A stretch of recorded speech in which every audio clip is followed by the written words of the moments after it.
Hi folks. Um, Over the next few weeks, I just want to cover a couple of topics. In for could be for a sprint athlete, Olympic athlete, half Ironman athlete. I think it's the topics we'll cover over each other. So, first thing really want to talk about, and I think it could be a good help to people, and it's been a good help to me, and it's been a good help to clients I've been taking as well, is actually planning out a proper off season. So I suppose in the past, like half season would have been thought of doing nothing at all. Um, you know, letting the diet just drop completely. If you want to have a few drinks in the evening, have a few drinks. If you want to have eat what you want, eat what you want, which is fine too. But I suppose where you could look at an off season in another way would be thinking of it as a way of um, going out and doing different training that would be, unstructured, but you're still getting benefits from it. Um, Using different muscles that you wouldn't use in triathlon as much, which is going to help you coming into your base season. The other thing about off season would be like even doing some of the training that you would be doing in a base season or a strength and speed area and totally reducing the volume and intensity. So bringing it down to, if your average run is 45 minutes, bringing it down to 10 minutes, bringing it down to 20 minutes, and not even wearing a watch. Just going how you feel. So the other thing is, like, would say even cycling, rather than going out and doing really structured interval training, just go out your mountain bike, go out on your road bike and just travel different trails. Go out on your gravel bike, you know, just mix it up a bit. The main thing is like it's a mental break as much as a physical break. So it's the relentlessness of when you get into a base season or your strength and speed, that the sessions that just have to be hit, and it's structured, and every session has a meaning. Where is when you're in the off season, it doesn't have to mean as much. It can, if you want to go for a session, go for one, and if you don't want to go for one, that's not gonna make or break your year. You know, but I definitely think that what's helped me and what's helped my clients is that doing these really small sessions, and it could be, for example, raining outside. It could be, and you've only a 10-minute run to do. Whereas, if I see people who aren't following plans, and they could be doing, they do a 45-minute run on a Tuesday, and it doesn't matter what the weather, you know, whereas if you have a 10-minute run to do and it's lashing rain on that Tuesday evening or Wednesday evening, you won't mind doing it because you know you're going to be home in 10 minutes.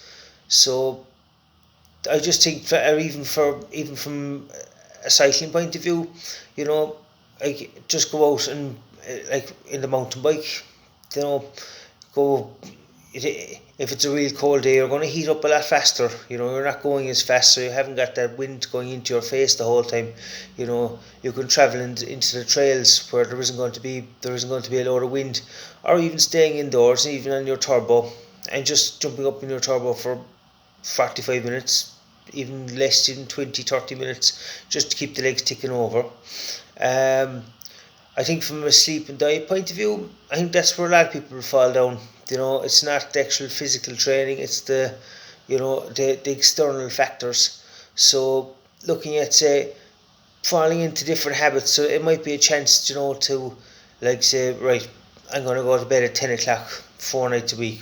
I'm going to go to get into bed for half 10, you know, rather than leaving it go till 11, 12, so it's chance to practice good habits.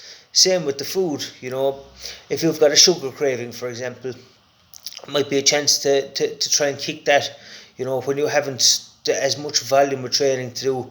You're not going to be as hungry, you're not going to be needing as many carbohydrates. So it might be a chance to try a few different things. Try a few different recipes and see what they do. even things like, say, looking at changing around, just changing from cereals, changing to porridge, changing to scrambled eggs in the morning. It doesn't have to be huge, big changes. And that's, I think, where people fall down in triathlon, is they think there's massive lifestyle changes, and it doesn't have to be like that. I think the simplest practices are the ones that will work the best, because they're the ones that you'll be able to put in and be able to do consistent. Because when it all comes down to it, the whole thing is about consistency of good habits, consistency of training, consistency of sleep, consistency of good food, and it's all that comes together then that gives you a good performance in the day. It's not the fanciest techniques, or it's not the fanciest bikes or shoes that you can buy on the market. It's what you can do, simple practices, that's going to make you a better athlete. So I would sit down in an off season, pen and paper, and I would have a look and say, right, what can I change? What am I doing right? What am I doing wrong? What can I easily switch over?